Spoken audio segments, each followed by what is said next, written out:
championship hockey action on the TV3 Action Arena. Today, from the William G. Mennen Arena in Morris Township, the Montclair Mounties go for their second straight state championship. Tonight, they take on the Green Knights of St. Joseph's of Montvale. Hello, everyone, and welcome to Morris Township for the state championship hockey game. Tonight, the Montclair Mounties look for their third overall state championship and their second in a row. I'm Paul Swahala. We hope you enjoy this evening's broadcast. The question of the evening is, can anyone stay with the Montclair Mounties? Pete Caggiano is working with me. And Pete, that's the question the teams have been trying to answer all season long. Can the Mounties be beaten, especially tonight in this championship game, or are they just too good for anyone else? Paul, if St. Joe's is to beat the Montclair Mounties tonight, they're going to have to play a super effort. Montclair, a Triple Crown winner last year. So far this year, 2 of the 3 in the Triple Crown. After tonight, they could be Triple Crown winners again. St. Joe's has already lost twice to Montclair, but their head coach Ron Skibbin thinks he's going to try to change the game plan around a little bit to hopefully change the score. We spoke with Ron Skibbin before the game this evening. Rather than play Montclair's game, which is a tight checking defensive game, he's going to open it up. He's going to try to spring the off wing, put players up on the blue line, and try to play a more offensive style of game tonight to offset Montclair's strong defense. St. Joe's had a tough one to get here to the championship game. They had to go to overtime to defeat Del Barton. And Pete, the man who scored the goal in overtime, quite an outstanding player, Ken Blum. Ken Blum is just a junior. This year, 46 goals. That puts him second of all the players skating here this evening. But on top of that, some people say he's the fastest skater in the league this year. A very, very young St. Joseph's team. St. Joe's has just 1 senior on their starting lineup. The team is comprised mostly of sophomores and juniors. So even if they do not come out successful tonight, the experience will definitely help them for next year. Looking back again at last Wednesday, the Montclair Mounties beat, for all purposes, that game was over halfway through the first period when they took a 4-0 lead over Chatham Township. Absolutely. Montclair started the game in perfect style, jumping out to a 4-0 lead after the first period, and then they just poured it on. Chatham Township had no chance at all. One of the players who not only poured it on Wednesday, but also the last time these two teams played, Eric Beyersdorfer. The other night in the semifinal, Eric Beyersdorfer had 3 goals. Previously this year, when Montclair played against St. Joe's, Beyersdorfer had 4 goals, 3 assists for 7 points. The Mounties, looking for their second state championship in a row, will be ready to drop the puck at center ice in just a moment.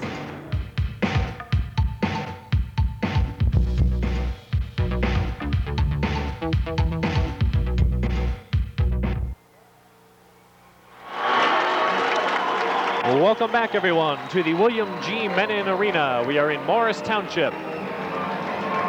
The last strains of the Star-Spangled Banner introduce us to the starting players. First of all, for St. Joe's, 20-6 on the season under Ron Skibbin. They will start Dave Justini at the left wing. The only senior, Paul Snisky, starting at center. Mark Yumita on the right wing. Starting defensive pair, Francois Marquis and Dave Infantino.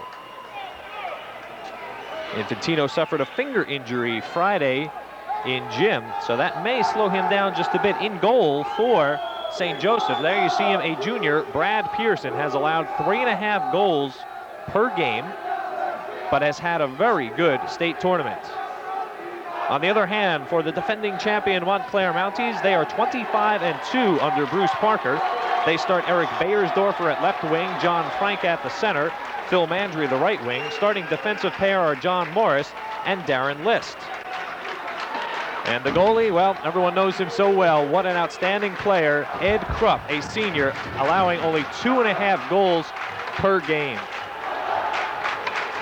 And we are almost ready to drop the puck here at the Mennen Arena. Montclair in the white, St. Joe's in the green. One of the most outstanding two-way players in New Jersey, Phil Mandry, has scored 43 goals this season.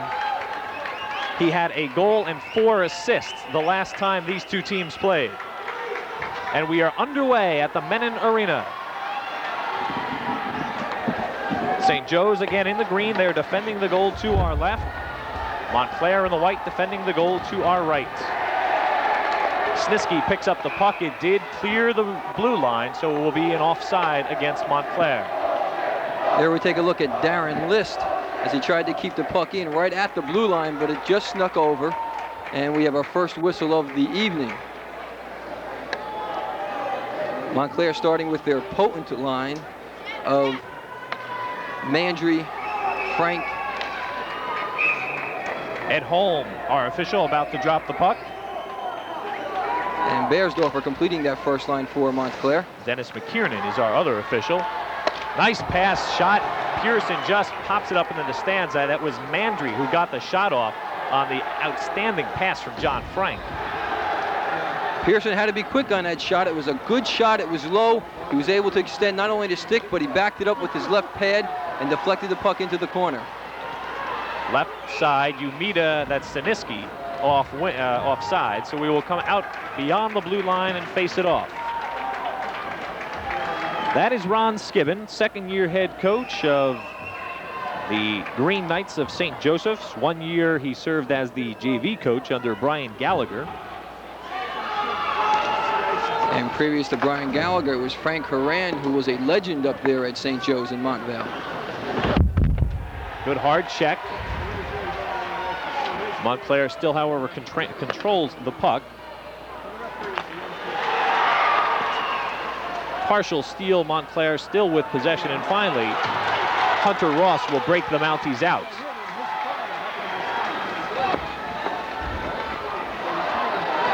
Behind the net, puck picked up by Marquis. He gets it up ahead, and here come the Green Knights on the break. Nice check delivered by Corcoran, and he clears it. Paul, let's see if St. Joe's is able to do what they intend to do, which is to open this game up and spring the off wings for the breakaways. But I'll tell you what will happen when they do that. It will allow Montclair that same advantage, because when one side opens it up, so does the other. Corcoran shot high off the glass. Return shot fired up and over the glass by Chris Kenrick. And the puck will come out for a face-off just outside the left side face-off circle. Head coach of the Montclair Mounties, Bruce Parker. He's done an outstanding job in his 5 years at the Essex County School.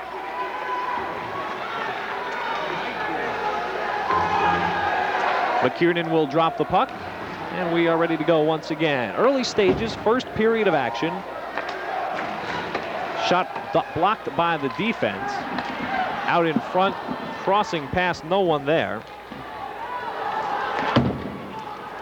And the puck comes all the way up ice, and we will have an icing call. Automatic icing in high school hockey. That is correct, Paul. Whenever the puck is shot from one half of the ice, namely from behind the red line across the other goal line, there we take a look at Ed Krupp, the senior goaltender for Montclair.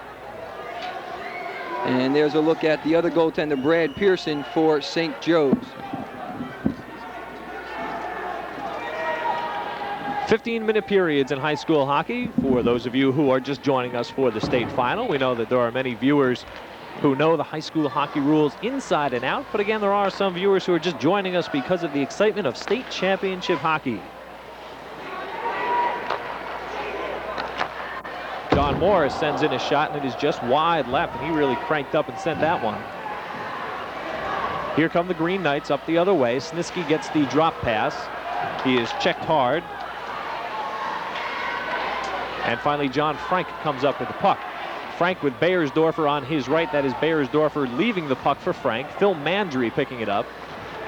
He's ridden off the play. Dave Giustini coming up with it for St. Joseph's. Puck loose. Mandry picks it up. He does not get off the shots. He was checked hard by Josh Simon. Beautiful defensive play by Josh Simon to knock Mandry off that puck. And at the other end, hard shot by Dave Giustini, kicked away by Ed Krupp. So fine defensive plays at either end of the ice. Krupp played that very well. He came out about 15 feet, challenged the shooter, was able to take the shot right in the pads. A little dangerous because the rebound came right out, but there's the good defense of Montclair able to clear it. Phil Mandry was in one-on-one, but was never really able to get the shot away. He was covered up hard by Josh Simon. Watch for number 4 to jump all over right there. Mandry. The 4 came in after. That was actually Dave Infantino, who was able to hook Mandry's arm just a little bit, enough to knock him off stride, preventing him from getting the good shot off. Infantino, the player who injured his finger in gym class yesterday, so we're just a little bit concerned about how much ice time he will get, although Ron Skibbin said he is fine and probably will take his full shifts. And that's important for St. Joe's because they basically rotate 3 defensemen back there. Marquardt, Infantino, and Simon. Shot, Krupp is able to easily stick it away. Craig Gottschall chases it down. Out in front. Good try, trying to stick it in the short side. Krupp, however, kicked it away. Phil Eberle was close there on the doorstep, and now Gottschall on the doorstep. Puck comes back out to the point. Marquis sends it in. Eberle made a beautiful move. He came in on a bad angle. He faked going to his forehand. He tried to sneak it on a backhand to the short side. Krupp was able to keep the left pad there and deflect it into the corner. Beautiful save. We've gone 4 minutes and we are still scoreless. Gottschall trying to get it up ahead for Ken Blum. Back towards the point, however, it clears the blue line, and St. Joe's will have to regroup. 10:45 left in the first period. Scoreless hockey here in the 13th annual New Jersey State Hockey Championship game. Puck still loose in front. I don't think anyone had an idea where it was for a moment. Finally, it is Mandry coming up with the puck. Tried to headman a pass to John Frank. Good hard check, actually knocks the stick out of the hand of Chris Frost, and Frost is still shaken up at mid-ice. Chris Frost just took a hard chest-high shot. What happened, Paul, was Chris Frost had his head down. And there you see, as he's actually delivering a check, but takes the brunt of it himself. He lands hard right on his back and on his elbows, and he's not moving. Well, Frost had the bad fortune of delivering the check with his chest into the other player's shoulder. You're absolutely right, Paul. You try to get your shoulder or arm or hip to be the part delivering the check. Rather, he had his chest receiving the check, and that's why he was slowed down a little bit. But he's all right. We have just 10 minutes and 17 seconds remaining here in the first period. You see from that picture what looks to be a sparse audience, because that on the far side is the St. Joseph's crowd. On the near side, where you're starting to see a little bit more people, that is the Montclair side, which is, I would say, a good 80 to 85% full. Frank races out from across the blue line. He shoots, and Pearson able to kick it wide. Brad Pearson, has had an outstanding state tournament, and he has certainly helped his club get into this championship game. Paul, that save was a lot tougher than it looked. That time, John Frank took a slap shot from about 50 feet out, but he kept it low and he put it to the far side, the low stick side. Eddie Krupp covers up, and then a collision in front as Dave Giustini and John Morris tangle up just for a moment. Watch Krupp as he holds on. Now Giustini comes in, little bump right there. That's Morris giving him a little stick in the back. Nothing comes of it. The faceoff will be to the left of Ed Krupp, and we're still scoreless in the first.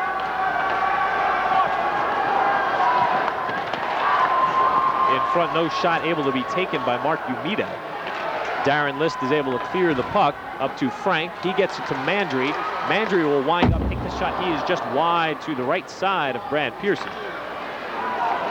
Paul, Montclair doing something tonight that I have yet to see them do much this year, and that's take a lot of long shots. Both Mandry there, John Frank before, firing the slap shot from about 40, 50, 60 feet out. That's usually not their style. They like to control it from the corners or from behind the net. But tonight they're coming in on the break and taking the long slap shot. They must have done some scouting, and they think Brad Pearson can be beat with the long shot. Wednesday night, the evening of the semifinals here at Mennen, Montclair played in the first game, so after they had won, Bruce Parker and his coaches shot in front, and it is St. Joe's that jumps out in front. Phil Eberle, a sophomore, scoring his 23rd goal of the season, and St. Joe's has jumped out in front 1-0. That is a picture-perfect goal. Phil Eberle cruising down the middle. On the goal. Watch right there as he has his stick out in front. As Darren List trying to get a piece of him, but he's too slow. He beats Ed Krupp high over the glove side. We're at 1-0 here in the first, but Phil Eberle with a beautiful picture-perfect goal, and there we see a shot of the St. Joe's crowd celebrating. Phil Eberle puts the Green Knights out in front at the 6:03 mark.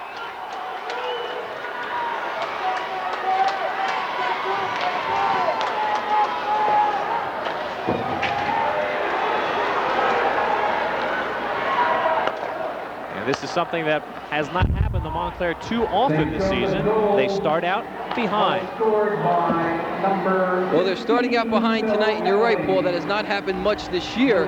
Last year, in both the semifinals and the finals, they came back from deficits. This year, they've led from the opening drop. Let's see how Montclair comes back after being down 1 here with quite a bit of time left, more than half of the first period, and of course the whole second and third remaining. Blum got 1 assist on the goal by Eberle. I didn't happen to catch who got the other, but it is Eberle that puts St. Joe's out in front. This is Blum with the puck. Shot taken wide to the right. Past the red line, and St. Joe's will regroup. Paul, you have to give a lot of credit to Ken Blum. He was the one who made that pass, and that was a picture-perfect pass. If you notice, all Phil Eberle had to do was leave his stick there. The puck hit his stick and went right into the upper corner. That's teamwork. That comes from practicing over and over and over again. Francois Marquis skates in offside. Just to finish the thought I was talking about prior to the goal by Phil Eberle, who you see taking a break right now. Montclair played the early game on Wednesday, which gave Bruce Parker and his staff a chance to look at the game between Del Barton and St. Joe's, and possibly they saw something about Brad Pearson that allowed them to start taking some long shots here early. And I would think both Ron Skibbin and at the time the Del Barton coach were here early enough to scout Chatham Township and Montclair because they were not sure which team they would play. Kenrick tries to race it up. He's covered by 2 men. So here come the Green Knights. Paul Snisky across the blue line. He drops it back for Umita. He is checked hard against the board. And Marquis has to send the puck in. Controlled by the Mounties. Brad Mandry and Snisky chasing after it. Puck is picked up by Berger, however, poked away. Snisky coming the other way for St. Joseph's. Beautiful defensive play by Snisky. That time Montclair almost broke in on a 2-on-1, but Snisky was able to just deflect the puck and break up that centering pass. Umita back to the point for Josh Simon. He, however, can't keep it in, and it will force St. Joe's to skate back.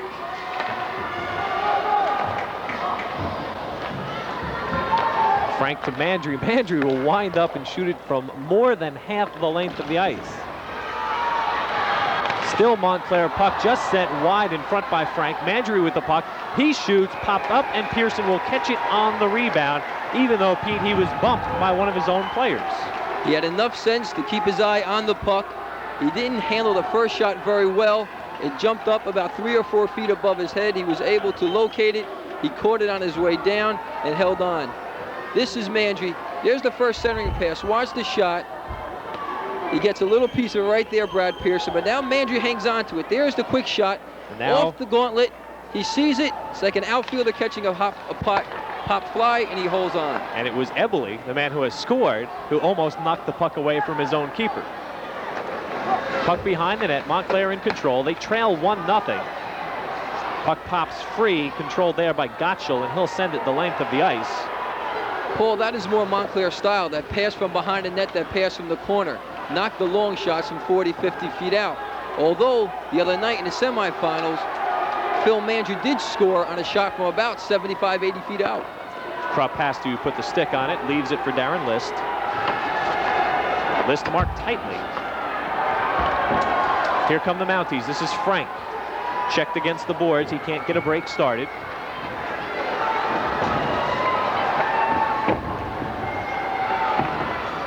Mandry looking for it in the corner. He still has it. Phil Mandry with the puck. Tightly marked by Chris Frost. And finally it is St. Joe's that comes up with the loose puck. That time St. Joe's doing a good job around their own net. Montclair controlled the puck, but they were not able to make the centering press or the good shot. Hard shot. Pearson had it in the gut for a second. It dropped down, and then he covered up. Pearson having a little trouble on taking some of the shots. That time, the shot was kind of easy. Hit him right square in the stomach. He juggled it for a second, but was able to hold on. There we see the poke. And now here's the hard shot coming from John Frank. Watch, there's the save. And then it falls, and he's able to pounce on it for a whistle. 5 minutes, 20 seconds left in the first period. St. Joseph's of Montvale leads 1-0. Hunter Ross with the puck. Bounces it off the boards. DiGeronimo up with it. And finally it goes back to Corcoran, who'll send it in for Montclair.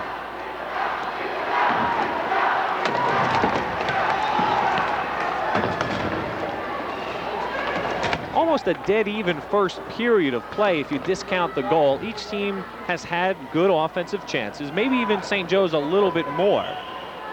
But the most important thing, of course, up on the scoreboard where St. Joe's leads 1-0. Paul, this is what the game we've hoped to see tonight, and it's exactly what we expected. The team's a little more balanced than what you see in the quarter or semifinals. This is the final game, and you're seeing the two best teams in the state, no doubt about it. Headman pass for Snisky. He'll carry it across the red line. He has Umida on his right. He will never get the pass away as Hunter Ross eats him up. Over to Marquis. Somewhat dangerous cross-ice pass. That's not so bad, Paul, when it's done in center ice. You don't want that pass made in the zone, either offensive or defensive zone. Bayersdorfer trying to feed Phil Mandry. Umida breaks it up. The puck is kept in. Now it finally breaks the blue line, and Montclair must regroup. Under 4 minutes left in the first period. St. Joe's leading 1-0. Phil Eberle with the goal.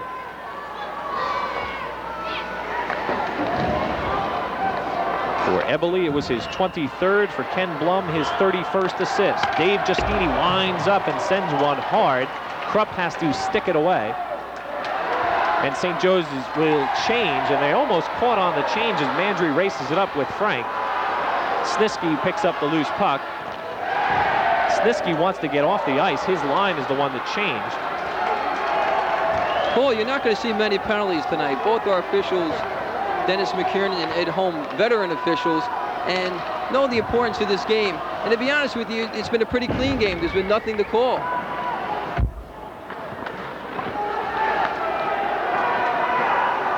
Brad Mandry near the boards. He knew he was going to take a hard hit there, but he escapes and gets the puck out of the offensive zone, and St. Joe's must regroup. Paul, I would say right now, St. Joe's has to be awful happy. They've executed their game plan perfectly. They've opened it up a little bit. They're leading 1-0, and this is not the domination that we saw the other night when Montclair played Chatham Township. The key to this game, however, as Brad Mandry brings it across, winds up and sends a shot off the leg of Dave Infantino. In my opinion, Montclair has tremendous depth as a whistle is blown for a hand pass. The second and the third period especially will tell the stories. Yes, St. Joe's leads 1-0 at this point, but for the most part, I really haven't seen the third line of St. Joe's out yet. So Ron Skibbon has been alternating more or less just 9 skaters, whereas Bruce Parker for Montclair has been going 13 players deep. Paul, I'm not so worried about rotating 2 lines. He can probably get away with that for a while, but rotating only 3 defensemen is going to be the tough part. And with Marquis, Infantino, and Simon, come third period, they're going to be awful tired. Ross tries to control the puck for the Mounties, and instead it is Kendrick who comes up with it. 2:13 left in the period. Kendrick to Brad Mandry, just under his stick. Puck comes back to Hunter Ross. Across to Corcoran. Berger sticks it up ahead. He is tripped. There will be no call. They got away with one right there, Paul. There was a bad pass that St. Joe's got away with. Almost on the doorstep was Ben Johnson, and then we finally do get a stop in play. The offside saved them. The pass was a bad pass, but it was over the blue line, so when Montclair carried it back in, they got a whistle. Ben Johnson, a sophomore. 9 goals, 9 assists on this season for the Montclair Mounties.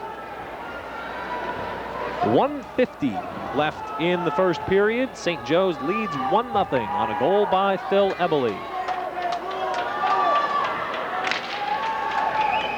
Ken Holm drops the puck, and we are once again underway. Paul Spahala, Pete Caggiano here on the call, the 13th annual New Jersey State Hockey Championship. Montclair trying to win their second state championship in a row, their third overall, and St. Joe's is also trying to win their third overall.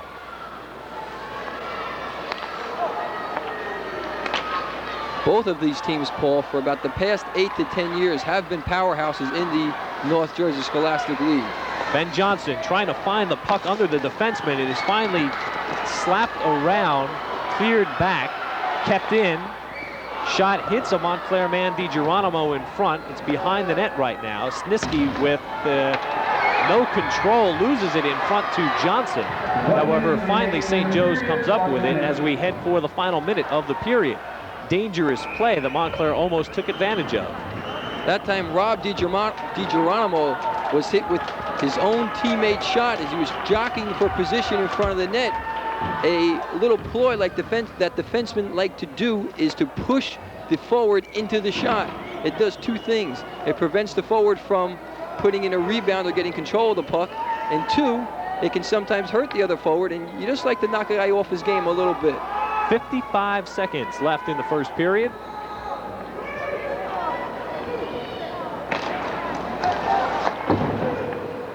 Puck goes past Parker, and it will go the length of the ice.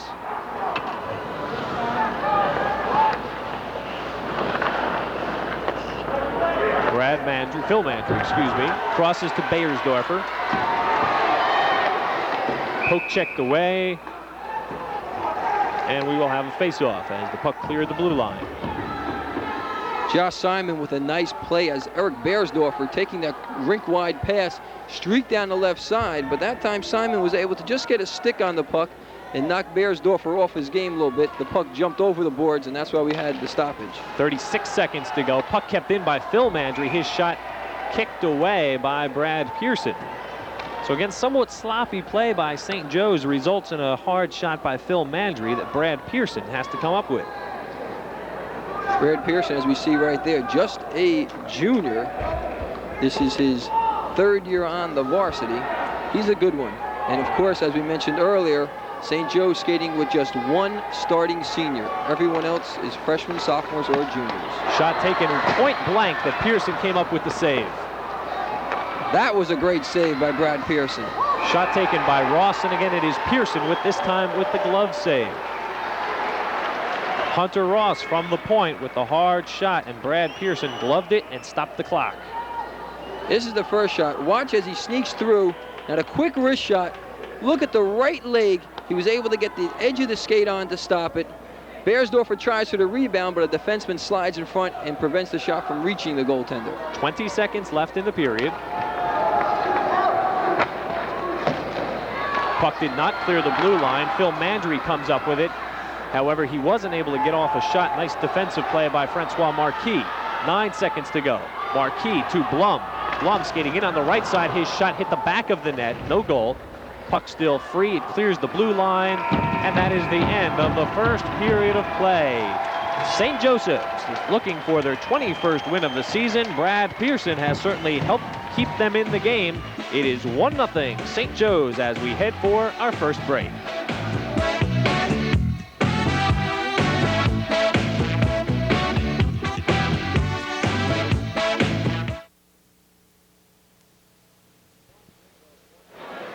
Welcome back, everyone. End of one period. St. Joe's leading 1-0 here in the 13th annual New Jersey State Hockey Championship game. Only goal of the period, and Pete, belongs to Phil Eberle. Well, Phil Eberle scores the goal, but the play is made right there on the pass. Phil just has his stick down. You notice how it just deflects off the tip and beats Ed Krupp high over the shoulder, but it's the pass that makes everything work on that play. Ken Blum with the pass. State tournament started back in 1976, and, well, you couldn't have asked for a more exciting first game. Brick defeating Chatham Township 3-2 in overtime, and then Brick also the winner of the second state tournament game, this time beating Livingston, also 3-2 final score. 1978, West Essex came into their own and defeated Livingston 5-3. And in 1979, Brick won their 3rd state championship. Pete? Brick in 3 of the first 4 state championships. In the late 70s, Brick had an outstanding team. Bob Oriyama, at the time, he was in his 5th or 6th season, and now, as we know, he's been there for 18 or 19 years, whatever it is, has been a real stalwart there in coaching for them. In 1980, Livingston defeating Brick in overtime, one of the most exciting games. Joe Tracy scoring the goal in overtime. In 1981, Montclair won their first championship, a 6-5 win over Brick. In 1982, again, Livingston, this time defeating Montclair. CBA, the only year they appeared, but they won it.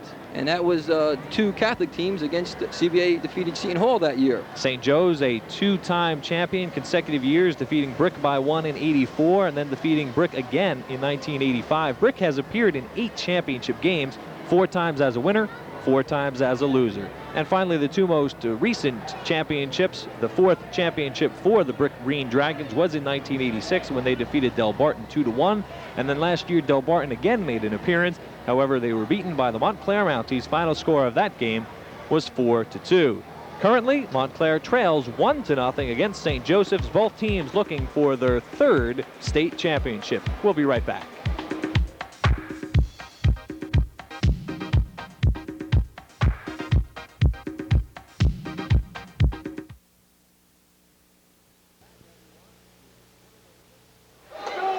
Welcome back, everyone, to the Mennen Arena. Paul Spahala, Pete Caggiano on the call. And Pete, somewhat surprisingly, our stats will show that Montclair, at least in shots on goal, dominated the first period, 9-6. They have 9 shots on goal, but at least 3 or 4 of those came from outside the blue line. And there we see our goal scorer tonight as he deflected that pass, a beautiful pass that came off the stick of Bob Glum. And that time, Phil Eberle on the assist from Ken Blum and Francois Marquis at the 6:03 mark has St. Joe's at a 1-0 lead. And right now I would think St. Joe's is quite pleased with the way the first period went. Montclair, not that they're upset, but they have to be concerned. They did not play their game that period. Ed Krupp beat on the 1 shot. It was a perfect shot.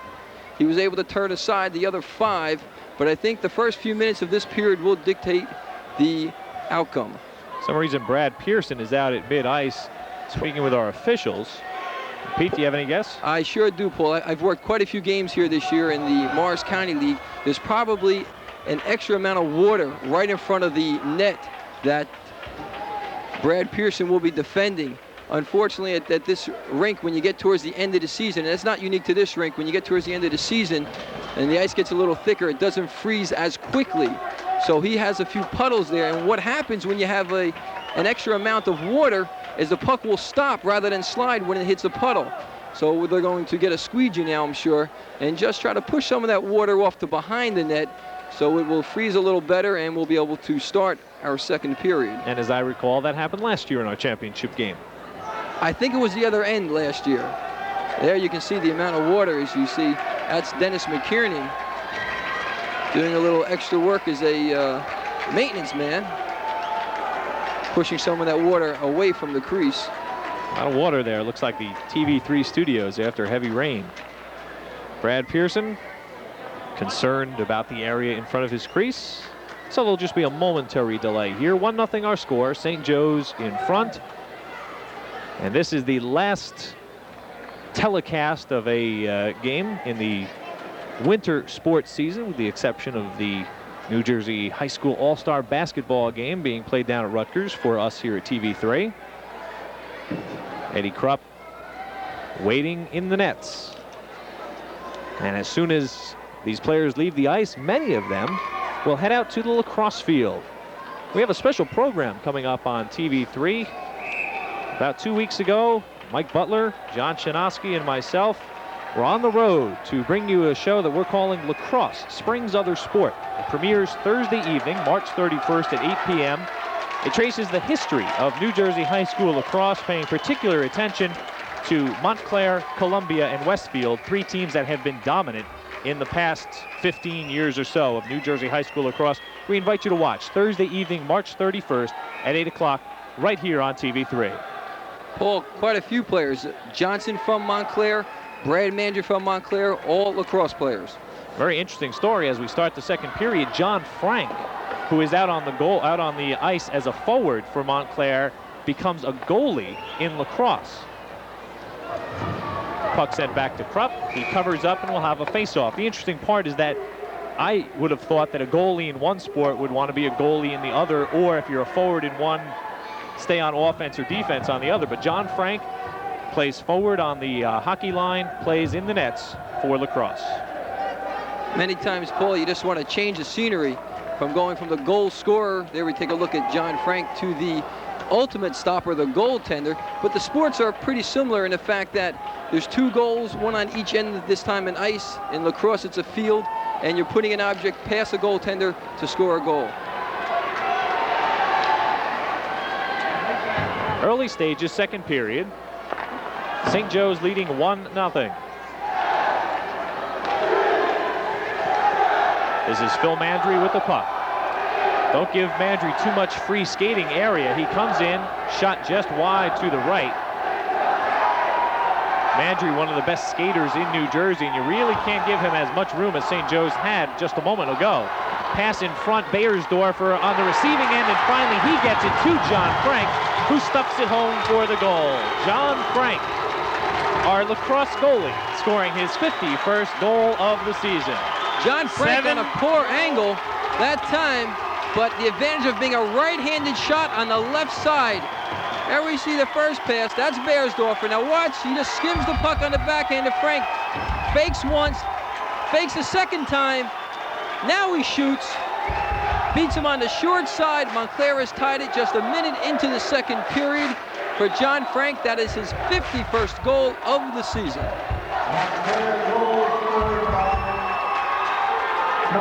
Tied at 1 apiece.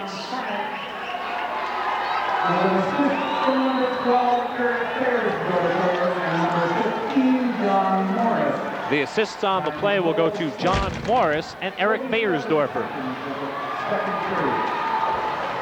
1-1 our score, early stages, second period. Phil Mandry crosses the blue line, drop pass for Beiersdorfer. Beiersdorfer not able to get off the shot, so instead he passes to Morris. There's a stick in front of the St. Joe's goal, finally picked up there by Blum.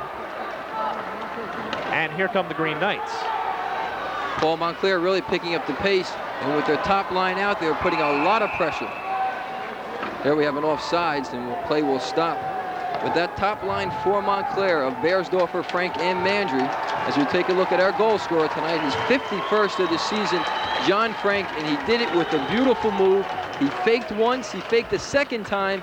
After that, he had the goaltender moving to his left. Brad Pearson moved off that short side a little bit, and he was able to tuck it home just inside between his arm and the post, and that's why we're tied at 1 here early in the second period. The last time these two clubs played, John Frank had 2 goals against St. Joseph's.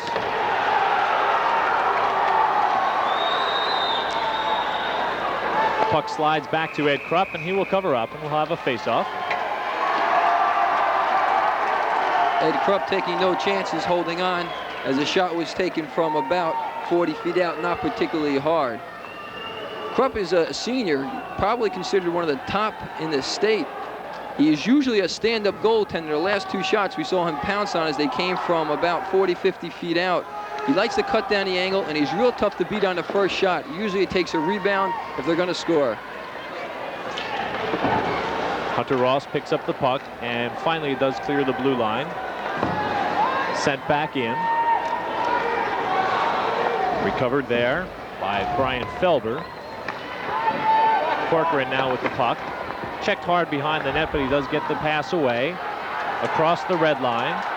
Felber tries to chase it down, as does Marquis. Marquis wins the race. Not able to clear it, however. Marquis still with the puck, and it is stripped away by DiGeronimo, number 19 for Montclair. He gets it back to the point. Corcoran shot wide to the right. However, Hunter Ross picks it up at the other point, skates in and hits the post with his shot. Corcoran on the return shot, knocked away by Pearson. Montclair still with possession of the puck, and finally, St. Joe's will be able to clear and will have an icing. Hunter Ross with a bullet from the left post. That time, Brad Pearson had no idea where the puck was. There we take a look at the shot. It beats him to the glove side. Ping right there off the far post. The goaltender's best friend, the post. Mountie fans on the near side happy that their team has tied things up here in the second period. We're tied at 1 apiece, 12:27 to go in the second period. Montclair, a two-time winner over St. Joe's this season, and by somewhat convincing scores, 8-1 and then 7-3. But here in the state championship game, we're tied at 1 apiece. And that is not at all unexpected. If you saw our recap of the past 12 state championship games, if you were keeping track, you would have noticed that only one game was won by a margin of 3 goals. This is Bayersdorfer in front. Puck cleared away. 4 games were decided by 2 goals, and 7 of 12 games have been decided by 1 goal, 2 of those in overtime. John Frank with the puck, however, poked away. Puck not cleared. Phil Mandry keeps it in.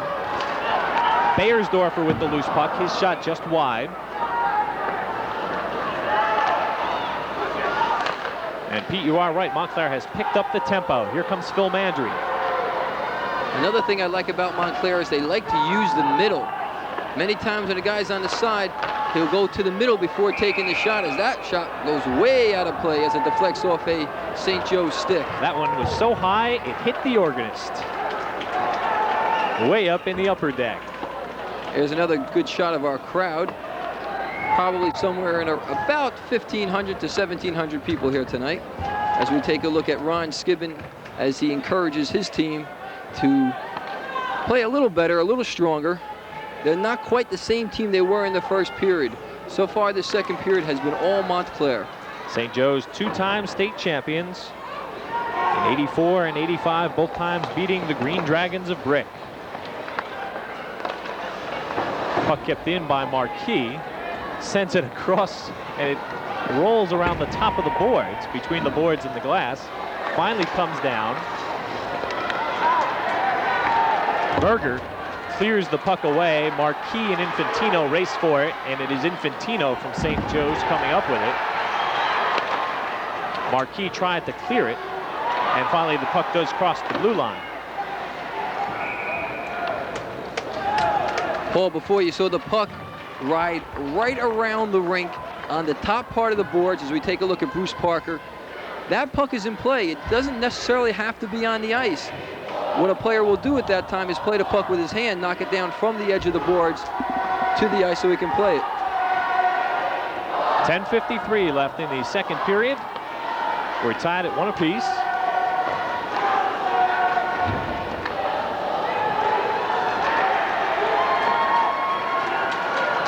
And again, Paul, no penalties, clean, good game tonight.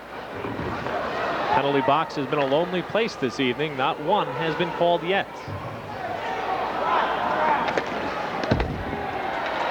Now you know what that usually means. There's one coming up. Marquis in deep. Players fighting for the puck. Ben Johnson tried to clear it. Finally comes out to John Morris.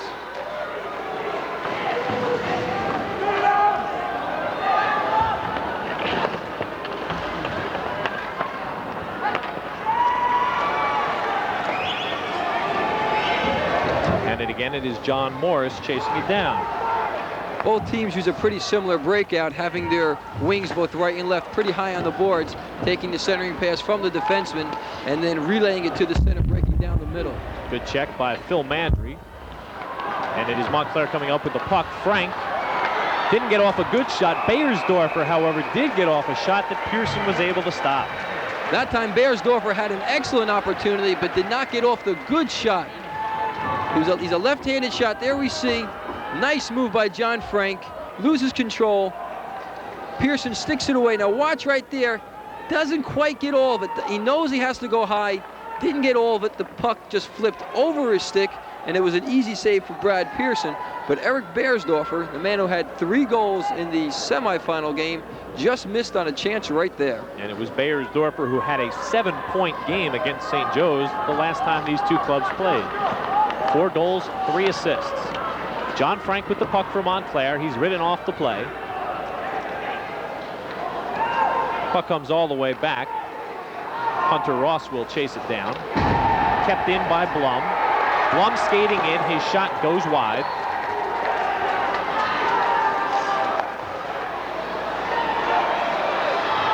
Ken Blum with the puck, skating around in mid-ice. Paul, I don't know if you saw it. All 5 Montclair players were back at that point. We said earlier how Bruce Parker likes to play defense. They had all 5 guys lined up on the blue line waiting for St. Joe's to come. Puck kept in at the blue line, and finally, Pete, hand pass. A whistle along the board calls a hand pass. Still no penalties, Paul. You may not see one tonight. 2 good teams, 2 disciplined teams, 2 veteran officials out there. It would have to be something very obvious for them to call. That's a look at Ed Holm, who is also an ECAC official.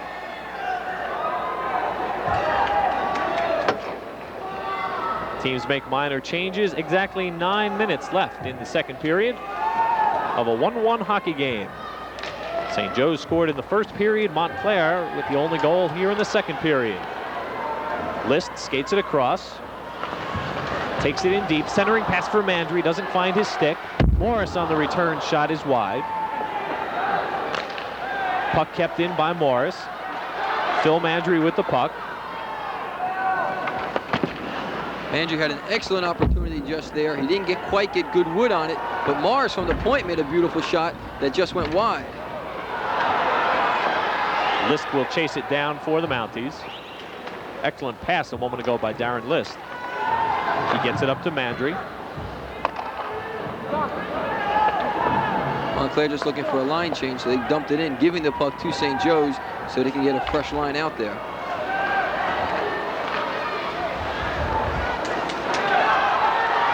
Picked up by Berger. Skating in, marked tightly by Infantino. Beautiful play by Infantino. He stayed with his man, he rode him wide, and then finished off the play by putting him into the boards, so he had no chance to get back into the play. Francois Marquis can't get the puck clear. Behind the net, Brad Mandry was trying for the wraparound. Still kept in by Montclair. What pressure they are applying in the last 45 seconds. And finally, the puck pops clear. Collision at mid-ice got the fans excited, but no call, and there shouldn't have been one. Puck sent in, and there is an offsides called on the shot taken by Josh Simon. So Ed Krupp, although he did come up with the save, didn't necessarily have to do so. Not at all. And that last play that was down in front of the goaltender for St. Joe's, right in front of Brad Pearson. Excellent job by the 2 defensemen of Montclair. That time, John Morris and Darren List did a super job of keeping the puck in the zone. Every time St. Joe's tried to wind it up the side to clear it, they not only were able to stop it, but were able either to take a shot or make a good pass to a teammate in the corner. Hard check behind the net. Players fighting for it. And finally, Ben Johnson of Montclair came up with it and got the headman pass to Rob DiGeronimo. He goes in one-on-one. DiGeronimo winds up his shot wide. Pearson did get a glove on it. Centering pass, no one home. Only man on the doorstep was Mike Giustini. Bob Guth getting the puck momentarily, however, Montclair controls. That shot by Rob DiGeronimo, I think he was trying to go to the far side. It hit the defenseman's stick and went near side, and wasn't particularly hard as it missed the net. Corcoran shot, it hit right off the helmet of Josh Simon. Defenseman just getting in the way. He appears to be fine. He is still skating and play continues. Paul, there is a testimony to helmets and face masks. That shot hit him flush on the side of the head. I wasn't quite sure if it caught any of the mask or just the helmet, but he skated as if nothing happened at all. There's a testimony to the new protective equipment that everyone must wear nowadays. And our 2 officials also taking use of the helmet. But that shot point blank hit Josh Simon on the side of the helmet. 6:17 left in the second period, and Pete Caggiano, who is a hockey official with the NIHOA, one of those growing fraternity members who wear helmets while officiating. When you're young and you have no cares. When you're young and good looking like you are, you better wear that helmet. When you're old and bearded like I am, you wear a helmet. Puck coming clear. Krupp will play it. I thought for sure you were going to say when I'm young and good looking. And I wouldn't have disputed that just because you're a friend of mine. Puck comes clear. Mandry gets it across the blue line. And finally we'll have a stop in play. 5:47 left in the second period. There you see our helmeted officials. That one is Dennis McKiernan. Officials are now wearing helmets basically for two reasons. One, the sticks are starting to be carried a little high. And number two, many times, of course it's by accident, but sometimes they fall, and you have to protect yourself. If you go back flush in the back of your head, you're in trouble, and that's where that helmet comes into play. It'll prevent you from getting cut and preventing you from getting a concussion. Blum chasing the puck, controlled by St. Joe's. Left side pass for Gottschall. Darren List coming up with the puck. Montclair certainly has had the much better of play here in the second period. They do have a goal to show for it. Phil Mandry streaks across the blue line, crosses on the receiving end. Beyersdorfer was wrapped up. And we have a stop in play. A little pushing and shoving in front of the net, but that won't amount to anything. What happened was Ed Holm, our official, as we see the pass right there from Mandry across. Now notice how the Montclair player, Beyersdorfer, is tied up right there. The puck appears to be covered, and now it squirts loose. Ed Holm, as I've mentioned all along, hates when a goaltender does that. Appears to hold on to the puck, and then it squirts loose. And in any case, especially in a playoff game, the official will give the benefit of the doubt to the goaltender and blow the whistle. 5:15 left in the period. Puck kept in by Dan Corcoran. And again, Corcoran keeps it in, although it now pops free and comes all the way back to the other end of the ice. And we'll have an icing. I'm not sure if the teams are getting a little tired or they're doing it just to escape the pressure, but we've had quite a few more icings this period than we did in the first period. Well, this is about the time of game, 5 minutes left in the second period, where depth will start to show. Montclair, we know, uses more skaters. Can St. Joe's somehow counteract that? So far, it has not been a factor, but as you mentioned, the time will tell. Tied at 1 apiece. John Frank's goal early in this period, the equalizer. Backhand shot doesn't go home. Chris Kendrick with the attempt. That time, Brad Pearson made an excellent save. Backhand shots are always tough to judge. You're not quite sure how it's going to come off the stick. That time, Pearson was down already, but he was able to get his right arm on top of the puck and deflect it into the corner. Dave Giustini for St. Joe's chases it into the corner. Gets it back out to his point man. Shot taken, knocked down in front by Chris Kenrick. Kenrick tried to get up a pass to Brad Mandry. He was double teamed and the puck taken away by St. Joe's. And again, it is Dave Giustini, number 20, coming up with it for the Green Knights, and he'll send it in deep. Puck takes a strange hop off the boards, and however, Ed Krupp able to keep control of it. That time the puck hit a seam in the boards where a door is in the corner. Took a funny bounce and almost hurt Montclair. Thank God the defenseman was there to pick up the loose puck and get them out of trouble.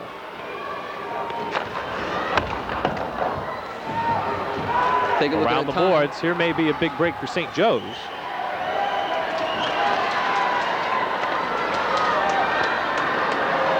Up to Phil Mandry. Mandry winds up, shoots. Pearson with the initial save.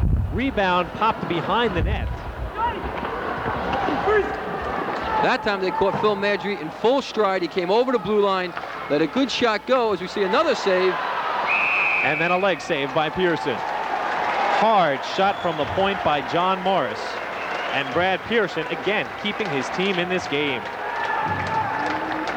This is the Mandry shot, full stride, winds up, not a real hard slap shot, sort of a snapshot.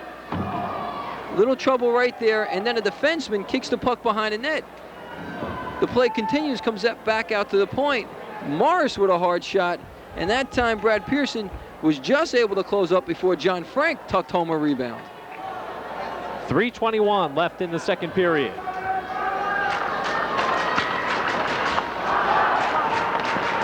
Montclair fans getting into the action once again. We're tied at 1 apiece.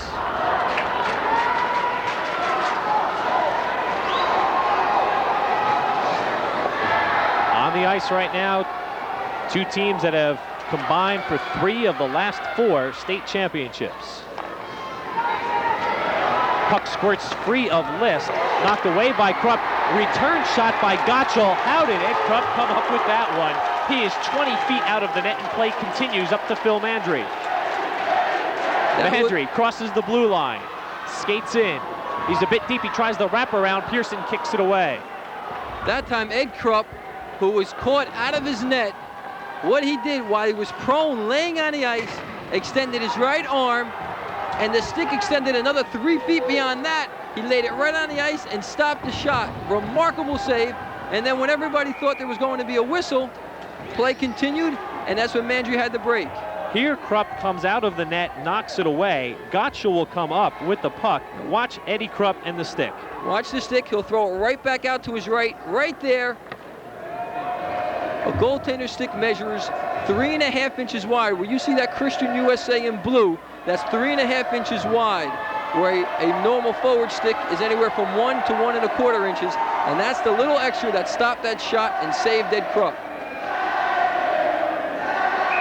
2:22 left in the second period. We're tied at 1. Paul, we keep talking about Ed Krupp, but Brad Pearson in goal for St. Joe's has only allowed 4 goals in the 3 games so far this year in the state tournament. 1 against Bishop Eustace, 2 against Toms River North, and 1 against Del Barton. Offside. And it might have been DiGeronimo who got in a skate ahead of time. So we're probably looking at 2 of the top 3 goaltenders in the state, with Garino from MKA being possibly the 3rd. And at the very least, these are 2 of the hottest goalkeepers in the state, and that is what you need in any kind of tournament action. 2:11 left in the second period.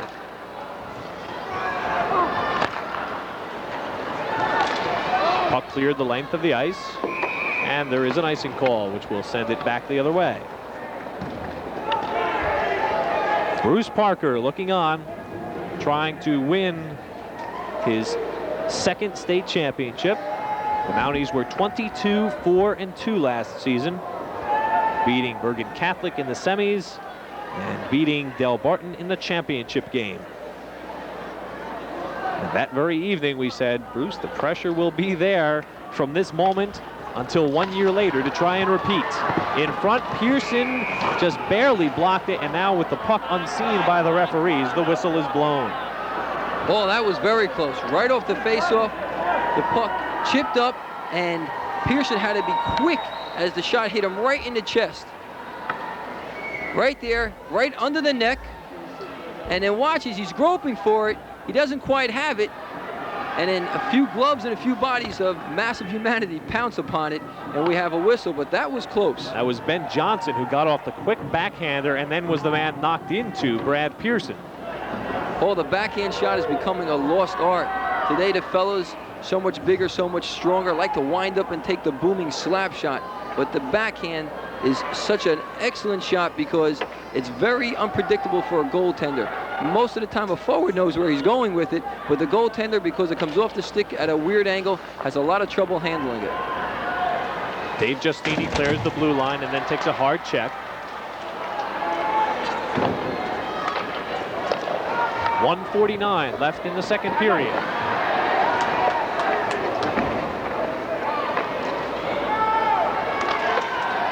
Ben Johnson streaking down the left wing. He just lost the puck for an instant. Backhands a pass. Kicked away. Puck is free. Here comes Giustini up the right side. Giustini tried to pass it for Umida. However, it was knocked away by Dan Corcoran. Puck still kept in. St. Joe's with possession. 1:19 remaining in the period. Dan Corcoran played that beautifully. He did not go down too early. He waited for the player to make his move. Once he made his move to the outside, he slid, had his body prone on the ice, and was able to stop the pass from being centered in front.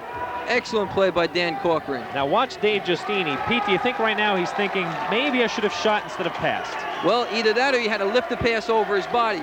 It's easy to lift the pass over a stick, but to lift the pass over an entire body is tough. Probably what he should have done in that play, of course, hindsight is 20/20, is to stop and cut back. Great play by Dan Corcoran. a junior defenseman who has 10 assists this season. 1:06 left in the period. Dennis McKiernan getting ready to drop the puck. We are at the Mennen Sports Arena in Morris Township in Morris County. Beiersdorfer to Phil Mandry. Mandry coming in one-on-one with the goalie. Pearson, what a save. Under 1 minute, Beiersdorfer fighting for the puck, and we will have a stop in play. Brad Pearson, no save, was more important or tougher. You're looking for a gamer, there it is. Fine pass from Eric Beiersdorfer. Mandry walking in all alone, elects to pick a corner rather than deke, tries to beat him low to the stick side. That time, Brad Pearson was able to get enough of his right blocker pad to deflect it in the corner. But Pearson did commit himself early. He was already down in a butterfly before the shot. He was quick enough though to extend his right hand to get enough of his right blocker to stop Mandry's shot. Brad Pearson had 19 saves Wednesday against Del Barton that helped his team get here. In front, puck was unseen by Ed Krupp just for a moment and finally cleared by the Montclair defense. John Frank crosses the blue line. Frank has the Montclair goal. He gets it to Mandry, whose shot is high off the glass. It's still in play. 22 seconds left in the period. Frank chases it down, tried to get it for Mandry. Beiersdorfer can't get the shot away. Morris's shot knocked down by Gottschall. Back to Morris. His low shot kept in the leggings by Brad Pearson. And of course, who's right there looking for the rebound? Phil Mandry. Mandry is flying. His shot a little earlier was over the net when he tried to take a snapshot from the slot. And that time he was hoping the rebound would come out on the shot from John Morris at the point. But Brad Pearson keeping his team right in there with just 9 seconds remaining here in the second period. We're tied at 1. Brad Pearson will be happy when the next 9 seconds are over, so he can go take a nice 15-minute break. And boy, can he use it. He deserves it.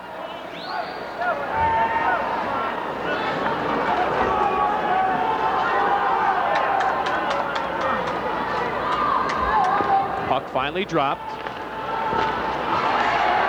Phil Mandry still with control. The backhander skates just wide of the net. And as the horn sounds, we will head for our second intermission, tied at 1 apiece. Montclair scoring on the goal by John Frank as we head for our second break here in the 13th annual New Jersey State Hockey Championship game.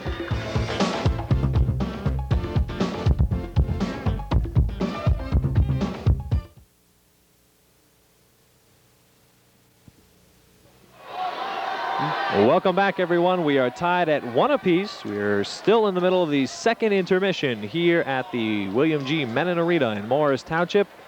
New Jersey State Hockey Championship. Pete Caggiano, so far we have had 2 goals and 1 very near miss by Phil Mandry. Let's take a look at the highlights. Here we start off, Paul. This will be the first goal for St. Joe's. Watch, beautiful pass right there by Blum.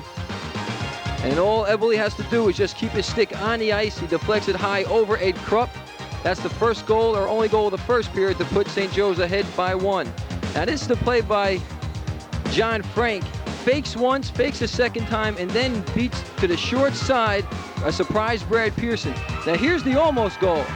There we see Phil Mandry breaking in all alone on a pass from Eric Beiersdorfer. Shoots.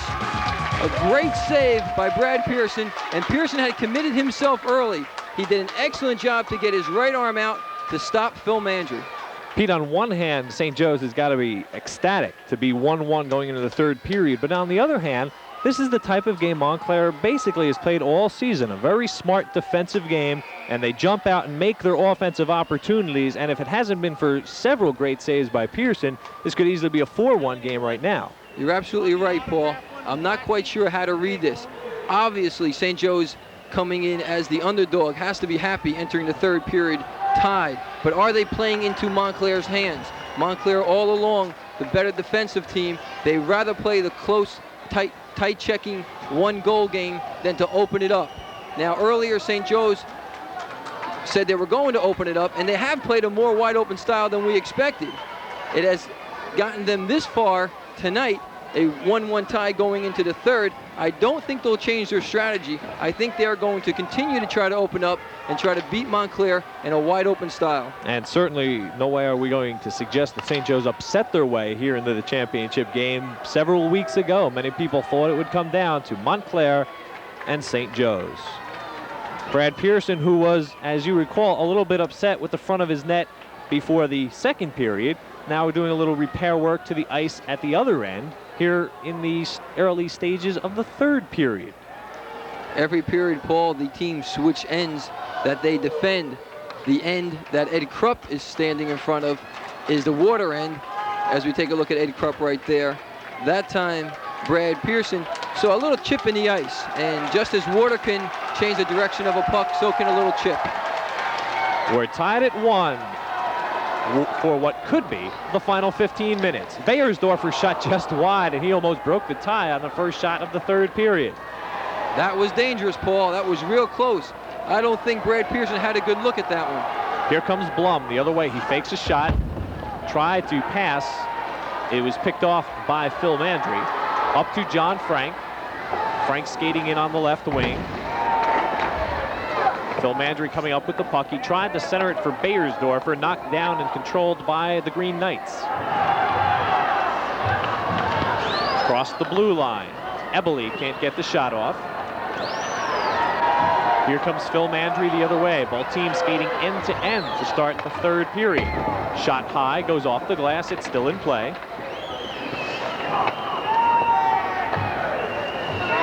Cleared up to mid-ice. Darren List will pick it up for the Mounties. Ben Johnson tries to run onto the puck. He still has control near the goal. The puck finally cleared away, and Montclair will regroup.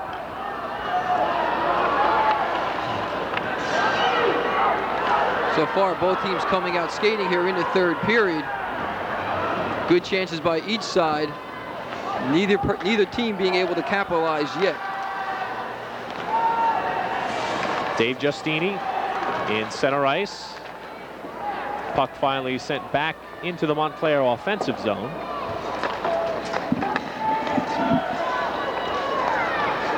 Snitsky fighting for it, and it is Snitsky who brings it across the red line for the Green Knights. Felber coming up with the puck. He is checked away, and Snitsky sends it behind the Montclair net. 2 minutes into the third period, we are still tied at 1-1.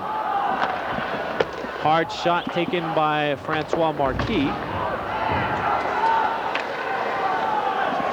St. Joe's with some good pressure here on Montclair, forcing Montclair just to dump the puck out of their zone. This is what St. Joe's must do. They must keep pressure on Ed Krupp. There you saw a shot from probably about 90 feet out, about half the rink. Krupp handled it easily, but it did for St. Joe's what they wanted to do, which is to get a face-off down deep inside the Montclair zone. Shot taken from the red line by Francois. The Marquis defense.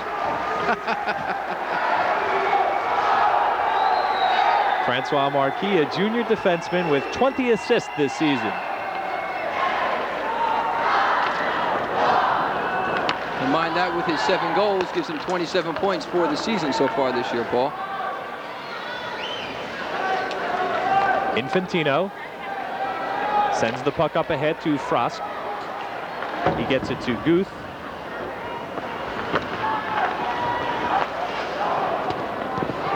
Shot high. Krupp lets it go over his head, controlled by Darren List.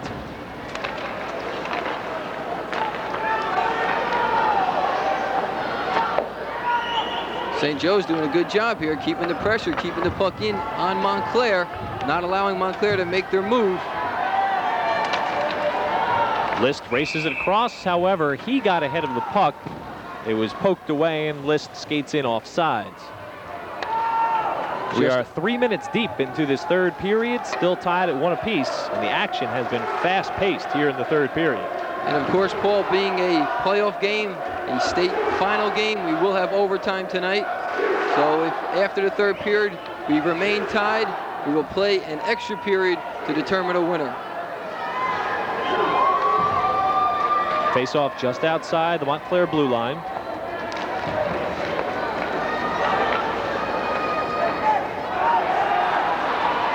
Gottschall on the left wing. Nice check by Corcoran. Clean hip check right into the boards. Corcoran played that beautifully. He lined his man up. He used a chunk of his body and his hips to ride the player off into the boards.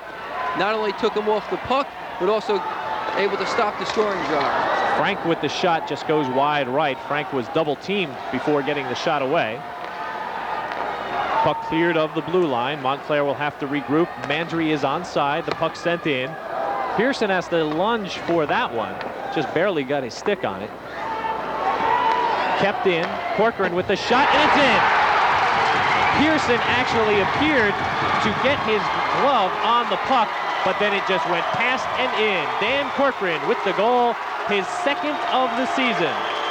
Nice play by Dan Corcoran. He stops the puck from leaving the zone, lines up, takes the hard Number slap 5. shot. And then after letting the shot go, as we see it right here from about 50 feet out. See how it's flipping, it's flopping, it's not coming in true. Brad Pearson got the tip of his glove on it, not enough to stop the puck. It bounces off the glove and then trickles in over the line. With 11 minutes to go here in the third period, Montclair now leads 2-1. A big goal for Montclair.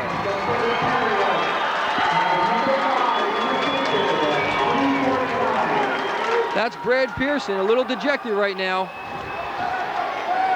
Official announcement records it as an unassisted goal for Dan Corcoran at 3:49. At the other end, Krupp has to cover up with Mark Umita right on the doorstep. Unassisted goal by Dan Corcoran. For Dan, only his second of the season. And right now, it is the go-ahead goal in the state championship game. His second goal to go along with his 10 assists for 12 points so far this year. Dan Corcoran does an excellent job along with Ross Hunter on that second line defense.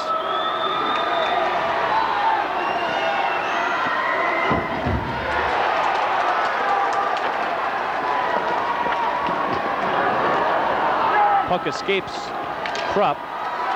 Back out, kept in by Marquis. His shot deflected high over the net. Umita can't center the puck. Snisky, however, comes up with it for St. Joe's.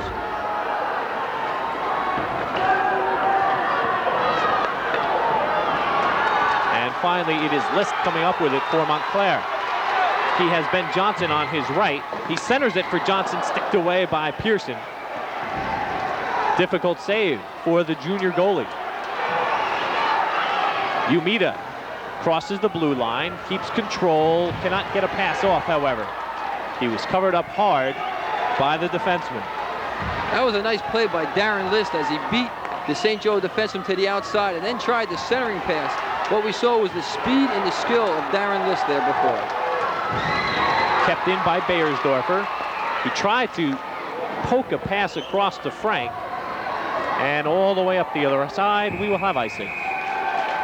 9:45 left in the game. 2-1 lead for Montclair. There we take a look at Eric Beiersdorfer. He's a real strong fella, Eric. He works the corners real well. He's a physical type player. He, as a junior, one of the players who will be back for Montclair next season. And although it is true the Montclair loses many outstanding players such as John Frank, Phil Mandry, Darren List, and John Morris, Montclair still has the nucleus of a strong team coming back. Absolutely. Look for Brian Felber next year, Rob DiGeronimo, Chris Kendrick. Those players have done an outstanding job this year along with Dan Corcoran and Hunter Ross on defense. Montclair will be strong again next year, no doubt about it. Of course, the other big loss will be Ed Krupp out of the nets for Montclair.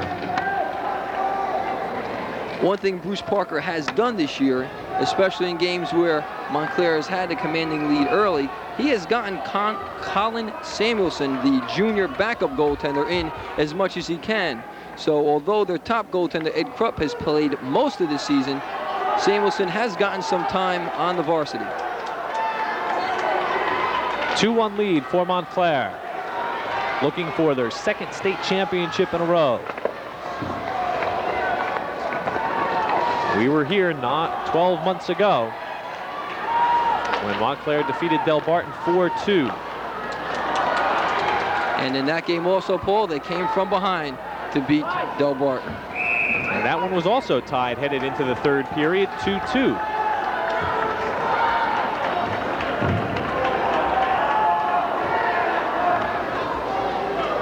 .9:15 left on the clock. 2-1 lead for Montclair.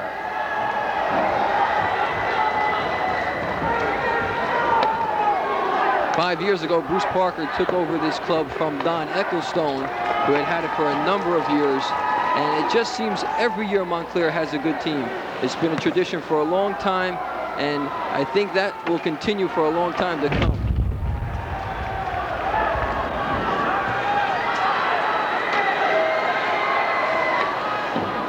Near the red line, Infantino for St. Joe's sends the puck away, but then it's slapped back in.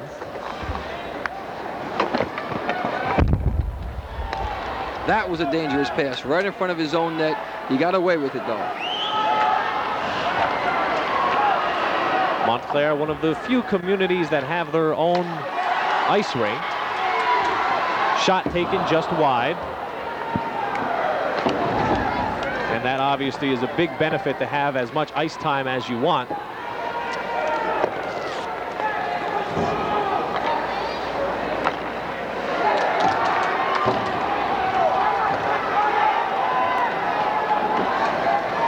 .8:10 left in the third period. Montclair doing a good job now keeping the puck into St. Joe's end, putting a little pressure on. Brad Mandry with the puck poked away by Guth. Back to Darren List.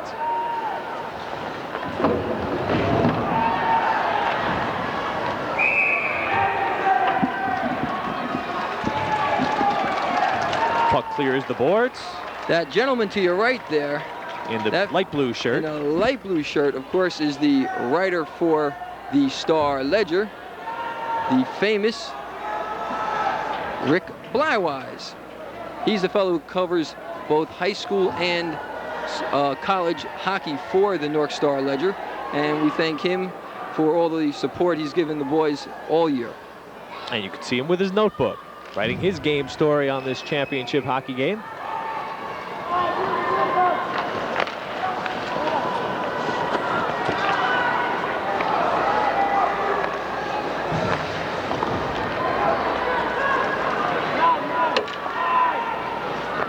Puck chased down by Corcoran. Dan Corcoran right now has the game winner for Montclair. Brian Felber, number 8 with the puck for the Mounties. Back to the point. Simon's shot not able to reach the net, knocked down by the defense. Paul, very soon the clock will be a factor. We have just 7 minutes remaining here in the third period.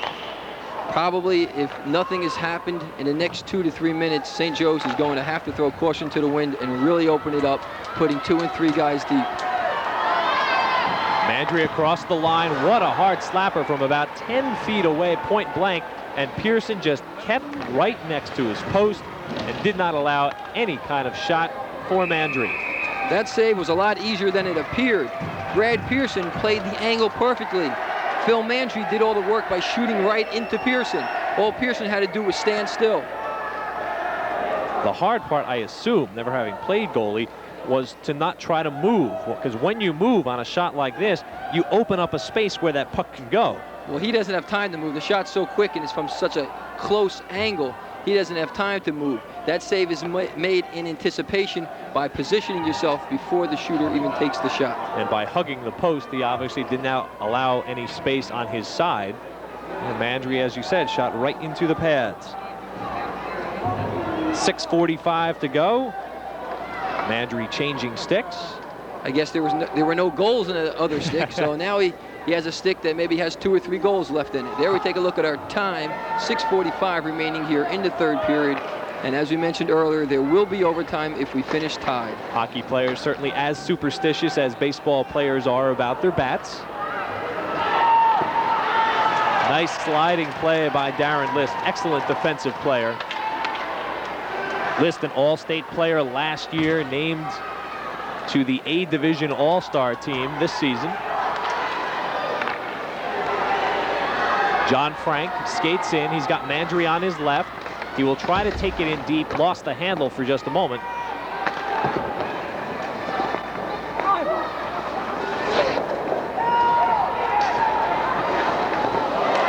Loose puck picked up by Frank. His point-blank shot sticked away by Pearson. Mandry and Pearson run into each other. Frank on the try from behind the net hits the stick. A lot of pressure here, Paul, by Montclair. St. Joe's very lucky to escape without being burned. Up the other end, Ken Blum trying to go on the attack, can't even get off a shot. Frank again skating, tried to center a pass. Mandry couldn't get there. He was marked very closely by Chris Frost. Ben Johnson behind the net. Pass in front. No one there with the exception of the St. Joe's defender. Montclair was in the middle of a change right there, Paul. They had half of their first line, half of their second line out there. Wind-up shot by Infantino, kicked away by Krupp. Now that time, Krupp made the save by being in position ahead of time, but he actually flexed his right leg to kick it out so the rebound would not be available.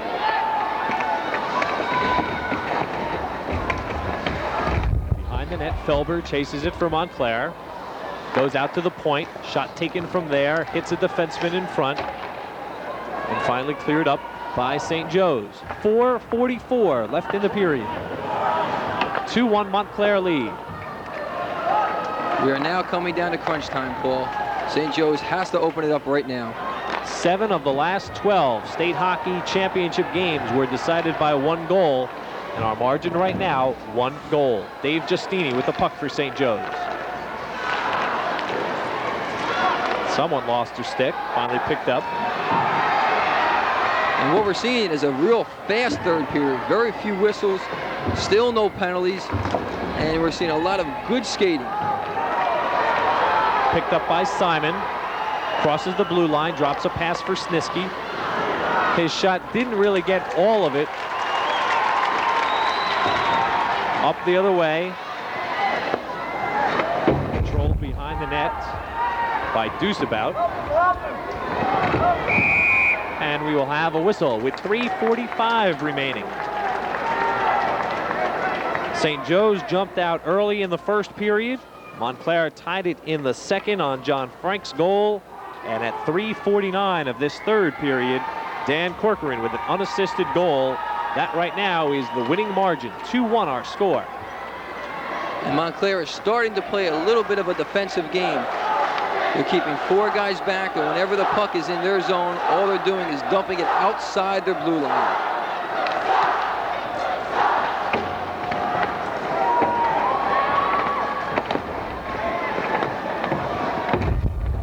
Berger fighting for it behind the net. Instead, it is Marquis coming up with the puck for St. Joe's. Pass up to Umita.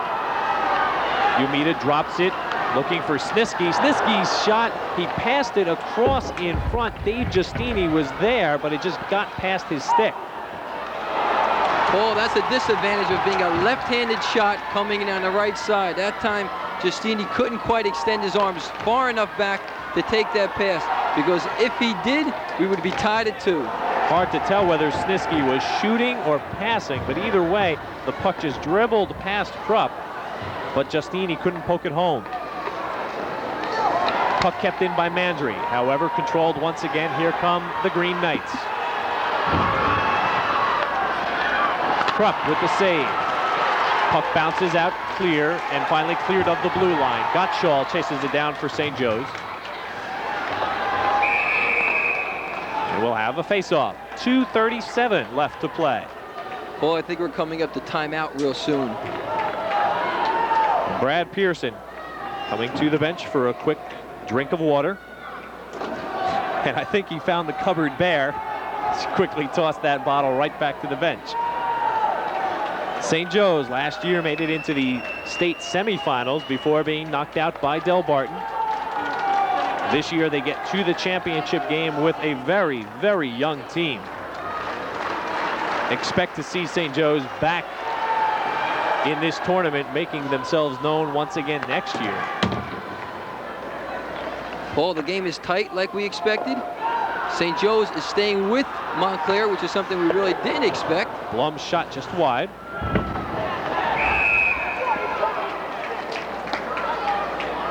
And I think we have a hand pass call, and that's why the faceoff will come outside the blue line. And that was Greg Gottschall we just took a look at for St. Joe's. He's a forward. 2:20 left in the game. 2-1 lead for Montclair. Montclair scoring in the second and third periods, and right now it is Dan Corcoran's second goal of the season. That looks to be the game winner. Is it fitting that for a defensive team, a defenseman scores the winning goal? Well, defense has been a big part of this game for both teams.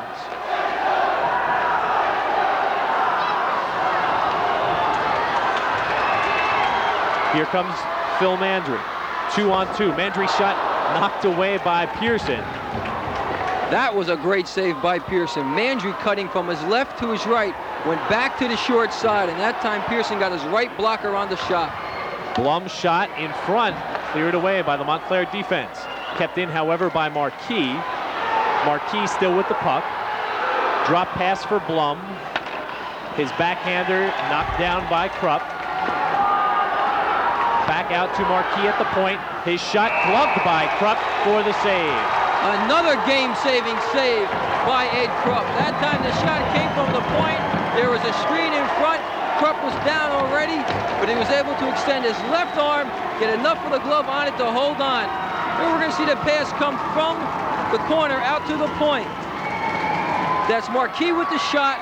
Watch the save, and then he covers up right there as Mark Umida was trying to poke the rebound home. Now we have a timeout. St. Joseph's has called for time. Ed Krupp with the big glove save. In a sense, Pete, Krupp has been overshadowed in this game because of the outstanding play by Brad Pearson. But you also have to credit the Montclair defensemen for that, not allowing as many shots to be taken. Of course, their goalie will not look as good by making as many saves. But he saved them right there. That was an excellent save. And again, you had to be wary because Mark Umida was standing right on the post looking to tuck that rebound home. And that time Ed Krupp was able to stick the left glove on top and hold on.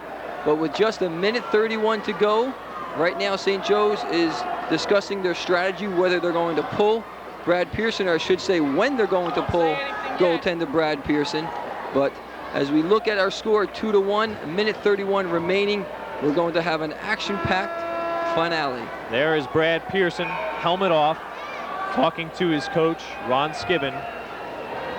And one of the loneliest sights in all of sports is when that goalie comes to the bench, sits there with his helmet off, knowing that his game is done. For Brad Pearson, he is not done yet. He is skating back out to the nets. Still a little early, Paul. Wait till about a minute remaining in the third period, then we'll find out what happens. Obviously, all the players have their instructions. St. Joe's going with their top line out there right now. Paul Snitsky, Dave Giustini, and Mark Umida.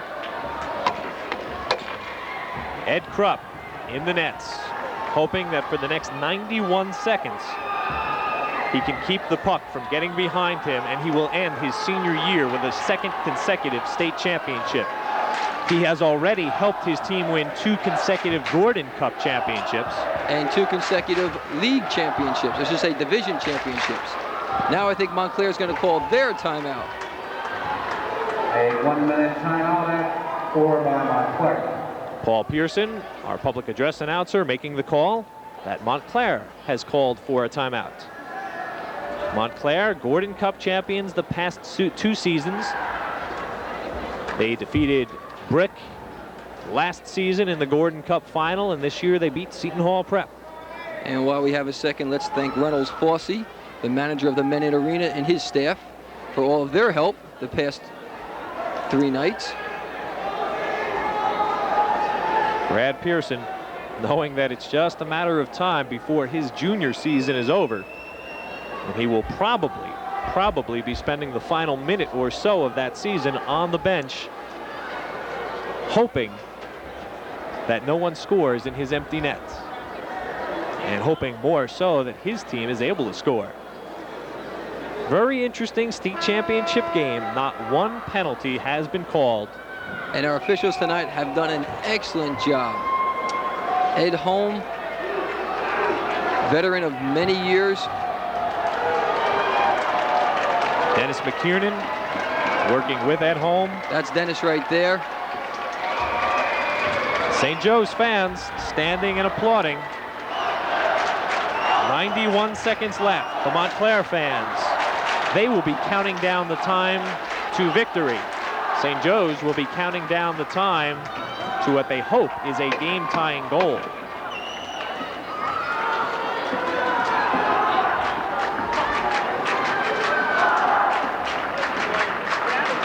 Ed Holm making sure that all the players are outside the circle and on sides. You don't want anybody cheating with this important faceoff. Marquis tried to keep the puck in. Instead, it clears the blue line. Paul, I will keep an eye on Brad Pearson and let you know when he leaves the net. Behind the net, Umida followed the rebound off the boards and just sent it wide. Kept in at the blue line. Shot taken by Infantino, blocked by a defenseman. 1:06 remaining. Montclair trying to break out. Mandry cross ice to Bayersdorf. All Montclair wants to do is just dump the puck down the St. Joe's end. Just keep it down that end so Pearson cannot leave the net. List at the red line. 46 seconds remaining. Drop pass to Frank. Frank will skate it back. Montclair trying to use the entire length of the ice. Puck sent in. 35 seconds remaining. Brad Pearson has left the nets. 30 seconds to go. St. Joe's hoping to get a face-off. Paul, they didn't blow the whistle because it was two St. Joe players fighting, and we're going to get our first penalty now with just 17 seconds remaining in the game. And it's going to be Montclair sitting in the box. 15 weight, tripping. You hear the call. John Morris will sit. Well, he's not going to go for 2 minutes. He's going to go for 17 seconds, unless we go into overtime. Or less if St. Joe scores. Watch number 15, Morris. Right there, he takes the skate. Takes Ken Blum down. Very obvious. Canceling the scoring opportunity for St. Joe's, and because of that, he'll sit for 2 minutes, or if he just had a look at him, he'll stand over there in the box for 2 minutes. And so it is a 6-on-4 skating advantage for St. Joseph's for 17 seconds. But the advantage is Montclair can ice the puck without getting called for icing. List will chase the puck down. Tries to whip it around the board. Kept in by Marquis, and then finally sent down ice. It will be just wide of the net with 7 seconds to go. But that's the game, Paul. Puck comes out near the red line, and the Montclair Mounties have won their second consecutive state championship. Paul, a very happy Montclair team, rightly so. They played their game tonight. The goal by Dan Corcoran in the third period put Montclair ahead, and that's where they stayed to the end. Our congratulations to the Mounties and their coach, Bruce Parker, who will be joining us in just a moment. For St. Joseph's, an outstanding try, but they fall. The final score, Montclair 2, St. Joseph's 1. We'll be back in a moment.